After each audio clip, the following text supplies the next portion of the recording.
ஞானானந்தமயம் தேவம் நிர்மலஸ்படிகாகிருதிம் ஆதாரம் சர்வ வித்யானாம் ஹயக்ரீவம் உபாஸ்மகே. நமஸ்காரம். நேயர்கள் அனைவருக்கும் அஸ்ட்ரோ கேஎஸ் ஐயங்காரின் பணிவான நமஸ்காரங்கள். அஸ்ட்ரோ டிவி நேயர்களுக்கு அஸ்ட்ரோ கேஎஸ் ஐயங்காரின் பணிவான நமஸ்காரங்கள். வார பலன் 20/5/2024 26/5/2024 வரை உண்டான வாரத்திற்கு மேஷம் முதல் மீனம் வரை என்னென்ன பலன்கள் அப்படின்றத பார்ப்போம். முதல்ல இந்த வாரத்தினுடைய கோல்சாரம் என்ன, இந்த வாரத்தில் இருக்கக்கூடிய விசேஷ நாட்கள் என்ன, இந்த வாரத்தில் யார் யாருக்கு எந்தெந்த ராசிக்காரர்களுக்கு சந்திராஷ்டமம் அப்படின்ற 3 வரிசையாக பார்ப்போம். இந்த வாரத்தினுடைய கோல்சாரம் அப்படின்னு எடுத்தோமேயானால் மேஷ ராசியில் புத பகவான் இருக்கார். இந்த வாரம் ஆரம்பிக்கும் பொழுது ரிஷப ராசியில் 3 கிரகங்கள், அதாவது சூரியன், குரு மற்றும் சுக்கிரன். கன்னி ராசியில் கேது பகவான், கும்பத்தில் சனி பகவானும், மீனத்தில் செவ்வாயும் ராகுவும் இந்த வாரத்தினுடைய கோள்களாக இருக்குது. இந்த வாரத்தில் தமிழ் 11, ஆங்கிலம் 24/5/2024 அன்றைக்கி பார்த்தோம்னா புத பகவான் மேஷத்திலிருந்து ரிஷபத்துக்கு போயிடுறார். இந்த வாரத்தில் சந்திர பகவான் கன்னியா ராசி சித்ரா நட்சத்திரத்தில் ஆரம்பித்து தனுசு ராசி பூராட நட்சத்திரம் வரலும் இருக்கார். இந்த காலகட்டத்தில் 4 ராசிகளை கடந்து போகிறார். இந்த வாரம் முக்கியமான விசேஷ நாட்கள் அப்படின்னு பார்க்கும்பொழுது 22ஆம் தேதி அப்படின்னு சொல்லக்கூடிய 22/5/2024 அன்னைக்கு சுவாதி நட்சத்திரம், நரசிம்மர் ஜெயந்தி, லக்ஷ்மி நரசிம்ம பெருமானை வணங்குறது ரொம்ப விசேஷம். அன்னைக்கு ஒரு பானகம் நரசிம்மருக்கு கொண்டு போய் நைவேத்தியத்துக்கு கொடுத்துட்டு வாங்க, நல்ல ஒரு ஏற்றம் கிடைக்கும். எல்லா விதமான எதிரிகளையும் நீங்கள் வெற்றி கொள்ளக்கூடிய காலகட்டமாக அமையும். அதனால் நரசிம்மருக்கு பானம் கொடுக்கறதன் மூலியமாக உங்களுடைய எதிரிகள் அற்ற நிலை உருவாகக்கூடிய காலமாக இருக்கும். 23ஆம் தேதி அன்னைக்கு வைகாசி விசாகம். விசாக நட்சத்திரம் 6 நட்சத்திர பிரிவாக இருக்கும். அதனால் வைகாசி விசாகம் ஆறுமுக கடவுளை கொடுக்கக்கூடியது. திருமணம் ரொம்ப நாளாக தட்டி போகிறது அப்படின்னாலும், அதை தவிர திருமணமாகி குழந்தை பிராப்தி இல்லை அப்படின்றதுனாலும், அதாவது கடன் நிறைய இருக்குது அப்படின்னு இருக்கிறவாளுக்கும், வியாபாரத்தில் பெரிய தடை இருக்குது அப்படின்றவா எல்லாருமே முருகப்பெருமானுக்கு இந்த நாளில் விரதம் இருந்து சாயந்தரம் பௌர்ணமியை பார்த்துட்டு குளிச்சுட்டு அதுக்கப்புறம் பெருமாளுக்கு அம்சை பண்ண சாப்பிட்டுட்டு அதுக்கப்புறம் நீங்கள் உங்களுடைய வேலைகளை செய்ய ஆரம்பிச்சிருங்களே. ஆனால் இந்த வைகாசி விசாகத்திலிருந்து அடுத்த வைகாசி விசாகத்திற்குள்ளே உங்களுக்கு உண்டான எல்லா விதமான பிரச்சனைகளும் மறைந்து நல்ல ஒரு வாழ்க்கையை, பெரிய வெற்றியை தேடி கொடுக்கும். இந்த வாரத்தில் பார்த்தோம்னா 24ஆம் தேதி அன்னைக்கு காஞ்சி சங்கராச்சாரியர், அதாவது மகாபெரியவரனுடைய அனுஷ நட்சத்திரத்தில் அவர் பிறந்தவர். சனி பகவானின் நட்சத்திரம், அதனால் அனுஷ நட்சத்திரம் ரொம்பவும் வசதி. இந்த வாரத்தில் 26/5/2024 அன்னைக்கு சதுர்த்தி, சங்கடஹர சதுர்த்தி, அதாவது வளர்பிறை இல்லை தேய்பிறை சதுர்த்தி. இது ஏன்னா பௌர்ணமியிலிருந்து 4ஆவது நாள் இந்த தேய்பிறை சதுர்த்தி.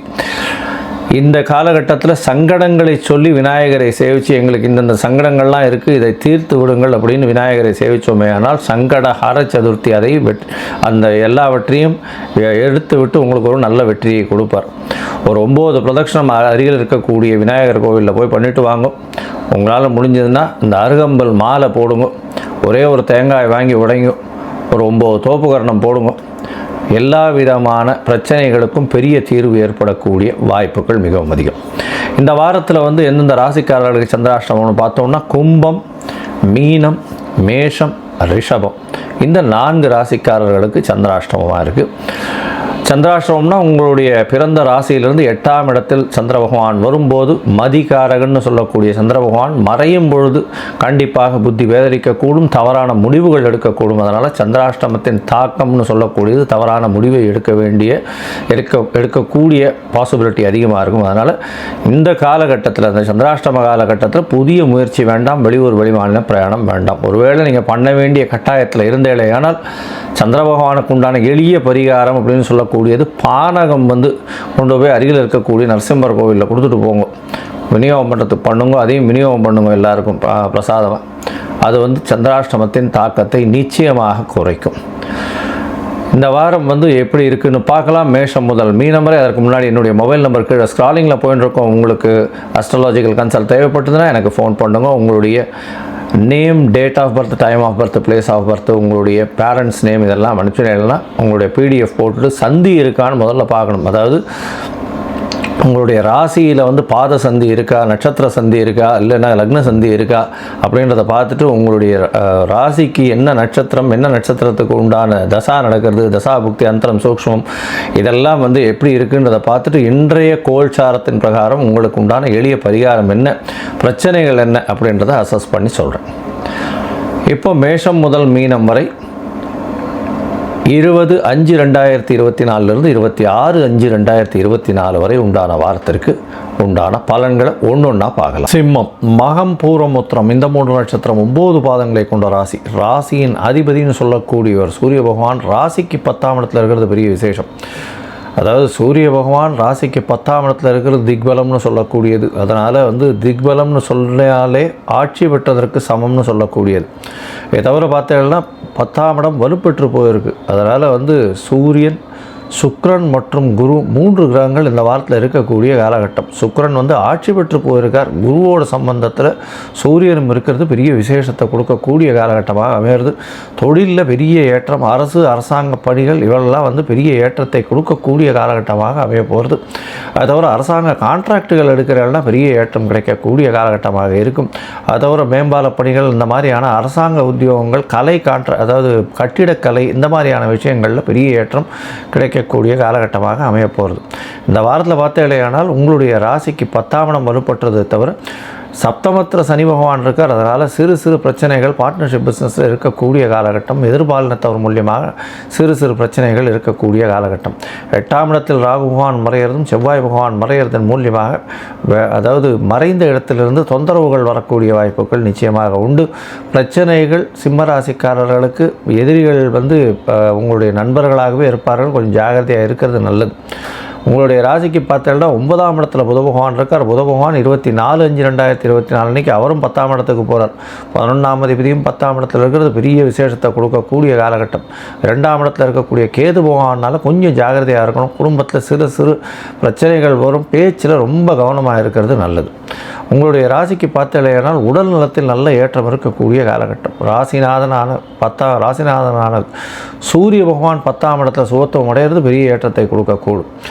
உங்களுடைய ராசிக்கு இந்த வாரம் அதிவேகமாக செல்லக்கூடிய சந்திர பகவான் உங்களுடைய ராசிக்கு 12ஆம் அதிபதி அப்படின்னு சொல்லக்கூடிய ராசிக்கு 2ஆம் இடத்துல 20ஆம் தேதி சாயந்தரம் ஒரு 5:30 மணி வரலாம் இருக்கார். இந்த காலகட்டத்தில் கேதுவோட சம்பந்தம் இருக்கிறதுனால ரொம்ப ஜாகிரதையாக இருக்கணும். செலவுகள் கொஞ்சம் அதிகமாக இருக்கும். வரவுகள் இருந்தாலும் செலவுகள் கொஞ்சம் அதிகமாக இருக்கக்கூடிய காலகட்டம். தேவையற்ற செலவுகள் இருக்கக்கூடிய காலகட்டமாக அமைய போகிறது.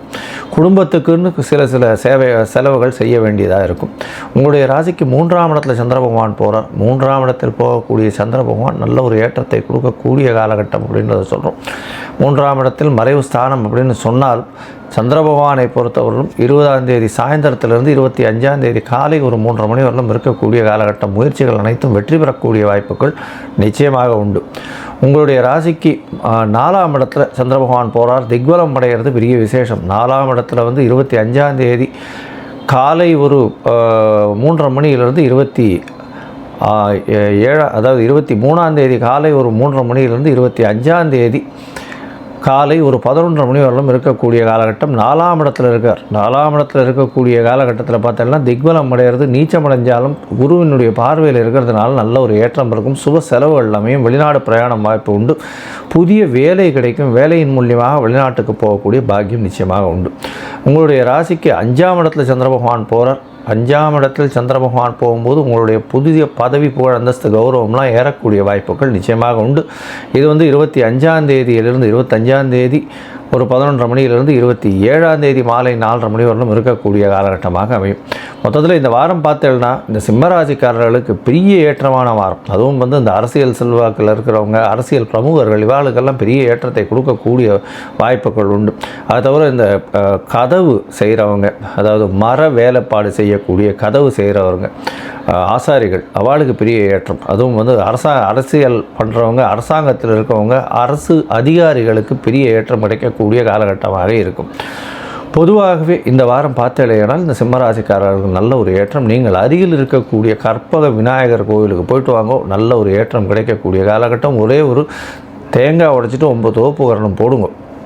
9 தோப்புக்கரணம் போட்டுட்டு ஒரு நவகிரகத்துக்கும் ஒரு தோப்புக்கரணம்ன்ற மாதிரி 9 தோப்புக்கரணம் போட்டுட்டு நிச்சயமாக நல்ல ஒரு ஏற்றத்தை நீங்கள் சந்திக்கக்கூடிய வாய்ப்புகள் இந்த வாரம் நிச்சயமாக உண்டு. லோகா சமஸ்தா சுகினோ பவந்து. நன்றி, நமஸ்காரம்.